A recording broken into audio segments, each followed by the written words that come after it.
Chapter 1157, and slowly but surely the pieces are coming together. We're getting closer to the answers, and even though we're not quite there yet, we haven't quite reached that fateful day. Everything we are getting to see here is so good, and all this time we are spending building up to God Valley is definitely going to make that chapter, when we do see it, feel even better. In other news, One Piece Day, which was more like 2 days, just passed by, and the biggest thing to come out of that was the first look at the second season of the live action, and I think it looks great, way better than I expected. Smoker looks great, Brogy looks great in full sunlight as well. We're not hiding the effects behind some darkness. Laboon, compare how Laboon looks here to the Lord of the Coast in season 1, it looks so much better. Robin, I'm a fan, and Vivi, I think they found a sweet spot with the blue hair where it's saturated enough but not too saturated to the point where it's neon blue, you know. There is still a year to go before it's released, but I like what I'm seeing so far. There's even statues of Sengoku and Kong, so he's pretty much had the same number of appearances in the live action as he's had in the manga, but that makes for 2 Kong appearances in 1 week given what we see in this chapter. Starting with the cover story, which is finally back, and we find out that this grave, this shrine that Yamato is visiting, is of a hero who died fighting Kaido, which guarantees that it isn't Ryuma's shrine. My idea previously of it being Shiki, while still possible, I think is looking less likely now. For context, I thought it was Shiki's because of his Wano-esque attire, possibly hinting he was raised in Wano, and I think he would have went back there to convince Kaido to join him to carry out his future plan, the same way we saw him talking to Whitebeard in episode 0, and their talk maybe led to a fight. But it said this person fought Kaido to protect the town, which I don't think Shiki would do unless the townsfolk maybe just misinterpreted this hypothetical fight between the two as Shiki protecting them, even if that wasn't his intention. But even then, it says this guy died without leaving a corpse behind, so either they are still alive, or Kaido beat them so badly that there is literally nothing left of them. And while I do think Kaido at his strongest would have been stronger than Shiki at his strongest, I don't think the fight would have been that one-sided. So if it's not Shiki, the case is open again. We also see Ulti on page 1 making a Kaido snowman, which is actually really wholesome because he was effectively their adoptive father, and with Ulti's own aggressive temperament, the way she viewed or saw Kaido genuinely could have been something closer to this cuddly snowman rather than the brute we knew him to be. And the chapter opens with the Rocks pirates raiding an island, a charity temple run by monks, fake monks, and a fake charity. And just as we've been told before, these personalities are far too big to fit together. They are barely able to get through this without getting in each other's way. Their egos are just so big that they can't even raid a monk's temple, fake monk's temple, but even so, without trying to trip someone else up. But it's good to see Shiki still has that goofy side to him, which has been carried forward from Strong World. He's not immune to the occasional moments of stupidity. The faces he makes were actually quite a substantial part of his character in the movie, so I'm happy to see it here as well. And he drops a bomb straight on Whitebeard and Kaido's heads, or Newgate still here, who at this point now has his Quake Fruit abilities, and he's pissed enough. He's done with everyone's crap, so he just does the job himself and shakes the entire island and surrounding waters, just like we saw him do at Marineford. Pretty much the exact same technique, where the whole area tilts. And not including Rocks himself, it looks like the only 2 of Kaido and Newgate remained mostly unscathed after all of that, even after having that bomb dropped directly on top of them. The future strongest man and strongest creature for very good reason. And from what we're seeing, it looks like these 2 did get along quite well. They're speaking about Newgate's new power, Kaido being jealous, and Newgate giving him advice, friendly advice, that he should pick his own fruit very wisely. We also know that it was Newgate who was the one who approached Kaido first with the offer from Rocks to join the crew. We see it was Newgate last chapter who was holding Kaido back after Rocks kicked him down. We know Kaido and Big Mom had a big sister little brother kind of relationship, so it could be a situation where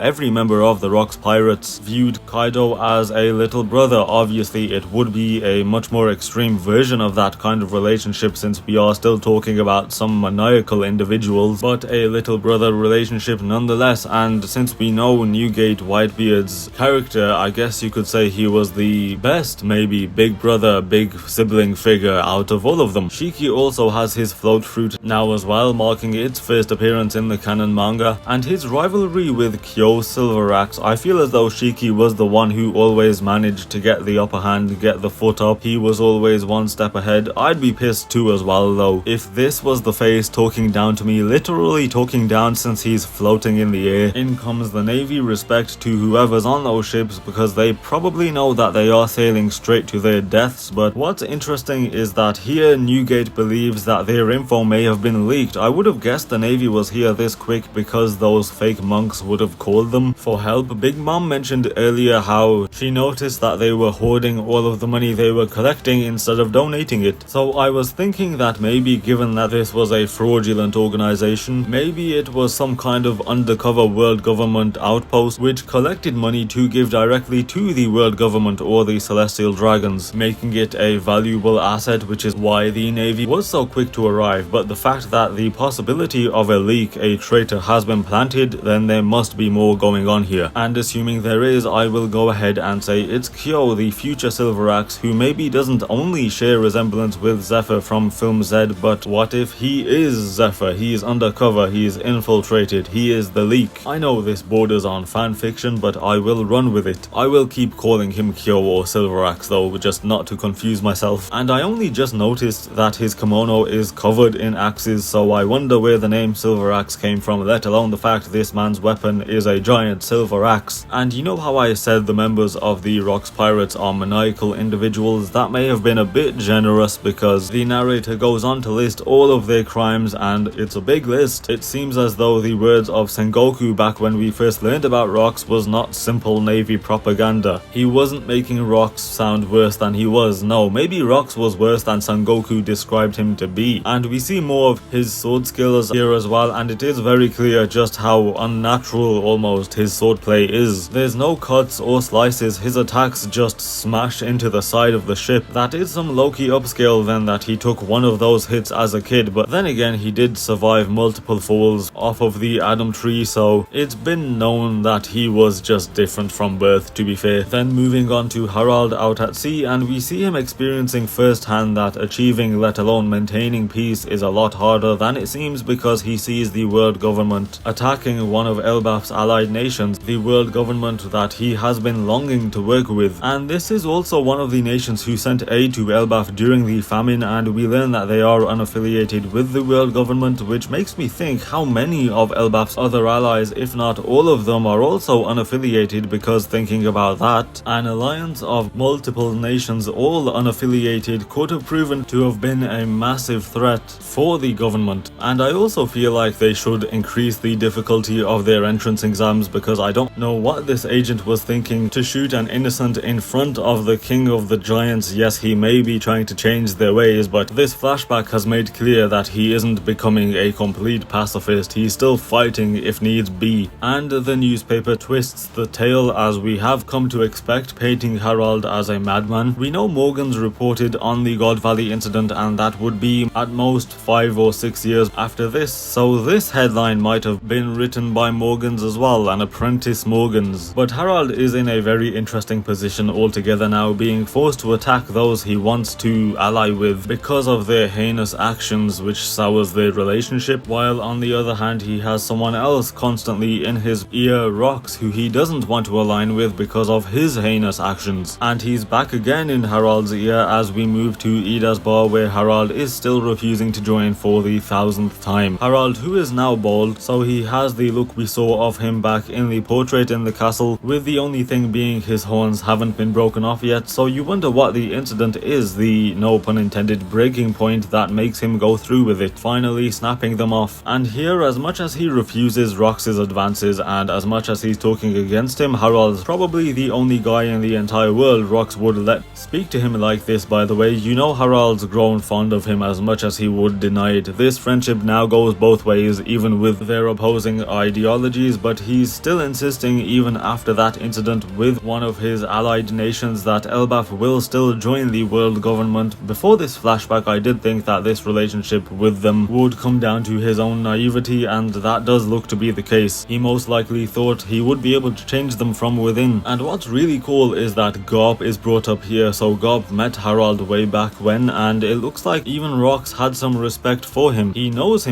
his disdain for the top brass wants him to become a pirate. A Rocks Garp interaction on God Valley would be so good. I would love to see that. We also learn how Harald plans to build back up his relations. It was his idea to have John Giant conscript in the Marines. I used to think that it would have some kind of connection to Mother Carmel, since we know she was secretly a human trafficker who would sell orphans to the Navy, but no. For starters, this is around 20 years after her death anyway, but this was all Harald's idea. John Giant, who we first saw back in the East Blue Saga by the way, after Luffy was assigned his first bounty, the longest payoff ever, and Harald's idea of the Marines having good people despite its rotten side would have definitely sprouted from his meeting with Garp. We see he understands that there is a rotten side to the organization, but there's also a good side. Him meeting Garp and a few others, I would say 100% helped to steel his resolve in following through with this idea of his, because even with the terrible actions he would have seen from them, he would also know there's good to be found within. And even Ida is getting in on the Rocks slander by saying if she was Harald's mother, she would tell him to pick his friends wisely, and Rocks can't do anything about it because he wouldn't want to piss Harald off or get on his bad side. On a side note, it is great seeing Ida and Harald together so much, because back when we learned about Hyrudin's mother being an outsider and how she wasn't allowed to marry Harald, my thought was that the two of them would slowly move apart, but instead we've actually seen them together quite a lot, especially in the past couple chapters, which I think is really nice. She hasn't been forgotten about, she's still a part of the family. Meanwhile, in the corner is Hyrudin, Loki and Marto, with Marto trying her best to offer Loki a drink, which gives me a new idea. What if Marto is Mosa, and the horrible incident they were talking about before was the time Shanks decimated the kid pirates, which she would have had a front row seat to, and since she would have been raised during this time of peace, I guess that could have been scary to her. So we now have three options for Mosa: number 1 Ida, number 2 Marto, number 3 Shirahoshi, in that order I think, and I am locking that in. Mosa will be one of those three. Well, I'm locking in until there's a possible fourth candidate for Mosa's identity. Next, we travel to Marine headquarters, where we have the man, the myth, the legend, Kong, who is an admiral at this point, and he is arguing with the old school Navy trio of Garp, Sengoku and Suru, all vice admirals, and all of whom are arguing for working with the giants. And it sounds like not just Garp, but all three of them had met Harald at some point, and they are aware of Rocks trying to work with him. So realistically, if I was them, I would get my act together, because that alternative sounds fatal for them. It's been over 50 years since Harald began to change the nation, and yet Kong is still talking about their violent nature. I know we saw Harald's recklessness in his youth, but whatever the giants were doing before then, when they truly ruled the seas, really scarred the rest of the world. But this is something that not even Kong and Admiral can decide. This is a matter for above the current fleet admiral, maybe even the 5 elders. Forward to 42 years ago, back on Hachinosu, where Shakky has left her role as Empress of Amazon Lily and captain of the Kuja pirates, which has sent the pirate world into chaos. No more Shakuyaku on the seas is equivalent to the world ending for these guys. This is their Independence Day, this is their Armageddon. So in universe, Rayleigh really did hit the jackpot, didn't he? And this would also mean Gloriosa left before her as well, and we see her talking to Big Mom, who we can now call Big Mom, because with her is Little Oven, Little Daifuku and Little Katakuri on her shoulder. So she was popping out kids while on the crew, and at least these three came along for the ride. We know Katakuri is the third son. 42 years ago he would be 6 years old, the same with Oven and Daifuku, since they are triplets. All together 42 years ago she would already have 23 kids at most, 9 daughters and 14 sons. So 100% some of these kids must have members of the Rocks Pirates as their fathers, while others might just be the kids of random men that Big Mom took a liking to on the islands that they raided. Would Rocks have allowed 23 kids to be running around on his ship? Maybe they were dropped off back on Totoland, although I have no idea who would take care of them, since we know Stroyson travelled with Big Mom and Rocks, and we do see him at the end of this chapter, with maybe only Katakuri, Oven and Daifuku here with her, because they showed some promise, the most promise or potential maybe. I mean, at 6 years old, Katakuri already looked like a menace. So Big Mom wonders if Shakky is after a man just as Gloriosa was after Roger, chapter, and it is a possibility maybe Shakky did fall victim to the love sickness thanks to Rayleigh, so she quit, but Gloriosa doesn't think so, and her saying Big Mom pops out kids like popcorn is the funniest line in this entire flashback, hands down. But continuing, it's true Shakky didn't seem like the type to fall for a man the same as the others, and I mentioned in the last chapter that her demeanor and the way she carried herself and still carries herself is different from those other empresses, while Gloriosa and Hancock, at least since Tritoma, we still need to see more of. We see Stussy trying to sweet talk Newgate, which isn't working at all. He outright says he's not in love with her, so what do we think of Weevil now? Because we do see Newgate allowed Stussy to ride on his shoulder at God Valley, so maybe he did warm up to her eventually. With Weevil though, it is probably still safest to say he is a failed clone of Whitebeard that Stussy forced Vegapunk to make during her time at Mads. Maybe in exchange she also offered herself up for the cloning as well, which in turn gave us the present day Stussy. So he is the son of Whitebeard, but also not. Now we are going into high gear, or at least what the narrator is describing. We are going into high gear because the Kuja pirates approach the pirate island, and apparently this is one of the biggest incidents of the island because Shakky, former empress, arrives in all of her glory. The untouchable beauty out of everybody's reach. It looks like it was actually an amicable farewell with the other Kuja. I thought they would have viewed her as a traitor as well, but I guess not. Maybe because she told them that she was quitting instead of just running away, or maybe it was thanks to Tritoma, her successor, who helped smooth the process along, and she still has that same swagger as before while everyone else is losing their minds. So unless she is doing real well at hiding it, it doesn't look like she has been affected by the love sickness, and her natural charm makes things very easy for her. She sets up shop, literally sets up shop straight away, and in come the landlords, the Rocks pirates, to see what's going on. And this is the first iteration of Shakky's rip-off bar with a 1 month waiting queue. She is that popular, spoken about in tales apparently. There's pirate legends about this place. You have Davy Jones, the Flying Dutchman, and Shakky's bar. Legendary stuff. And the Rocks pirates get to skip the queue to be her first customers, and every single one of them, the men at least, have hot eyes, their heart bursting out of their chest, including Newgate, although to his credit, while everyone else's mouths are wide open, his is shut. He is trying his best to keep up a stern, serious expression, it seems, but even he is human. So with this, with the fact that she has started the bar, it's pretty much confirmed that she isn't chasing anyone, Rayleigh specifically, so she hasn't caught the love sickness, at least not yet. She blessed the island with her presence, but most importantly, unironically, the biggest detail of this chapter, she would become the treasure that the pirates of this island could not afford to lose. She was the treasure, the crown jewel of the pirate island. Is Shakky actually what Garp was talking about? Did the world government kidnap Shakky from Hachinosu at the request of the celestial dragons, of course, which is what caused the Rocks pirates to sail to God Valley, setting their plan into motion earlier than Rocks would have liked, and also why Roger sailed there because he heard of Shakky's kidnapping, which led Garb to going there chasing after Roger. I did think that this treasure of Pirate Island couldn't be just a big diamond or something, so if it does end up being Shakky, I would really like that, even if it is so stupid. I think it's so funny how something so unserious caused one of the biggest incidents in modern One Piece history. Maybe that's how she fell for Rayleigh. He was the one who would inevitably save her on the day. So Shakky and Ginny were the causes of the God Valley incident. If so, it's crazy how both of them were kidnapped because they caught the eyes of the celestial dragons. And with the way Rocks and the others, Captain John specifically, are acting up because of her, this may truly be the case. And the chapter ends at the Room of Authority in Marie Joie, where the elders Marcus Mars speaking give Harald an ultimatum. Elbaf will be granted membership as an affiliated nation if he kills Rocks. Does he do it? Is Harald present on God Valley that day, or does he not? And this is his blunder in the critical hour, but there's also still decades to go until we reach his death, where you would assume the world government was involved. And if Rocks did truly die on God Valley, then even if it wasn't Harald's doing, I wouldn't call that a blunder. And we know Elbaf never actually ended up becoming affiliated at any point, which makes me think that from this point up to his death, the elders might have had Harald on strings thanks thanks to his desire to join, and maybe whatever happens regarding Harald and Rocks, whether he was on God Valley or whether he just learned about it later on, this would be what led him to breaking off his horns, and in any case I am pretty certain that he was not the one who killed Rocks. So if we are going to see the God Valley incident in full, I think there will be 1 or 2 more chapters before we do, and I'll tell you, I said it at the start as well, but I'm okay with putting it off for a bit longer if it means we get more chapters like the past few that give us much more material and context surrounding everything beforehand, because this all has been indescribably good, and there is a break, but one that is much more deserved than most, because Oda has had to draw multiple magazine covers, color spreads, interviews, and the art of this chapter wasn't totally finished. But for predictions, there's still 4 years to the incident, so a lot could happen. Will we see the birth of Blackbeard, Marshall D. Teach? Will we meet his mother, his possible siblings? Will we see Shakky get kidnapped next chapter? I'm looking forward to seeing how Harald goes about dealing with this difficult spot he's been placed in. There's probably a ton of stuff I'm forgetting about or we don't even know about, and honestly, because we know what this is leading to, this huge event, that complete unknown might be the most exciting part about what is to come.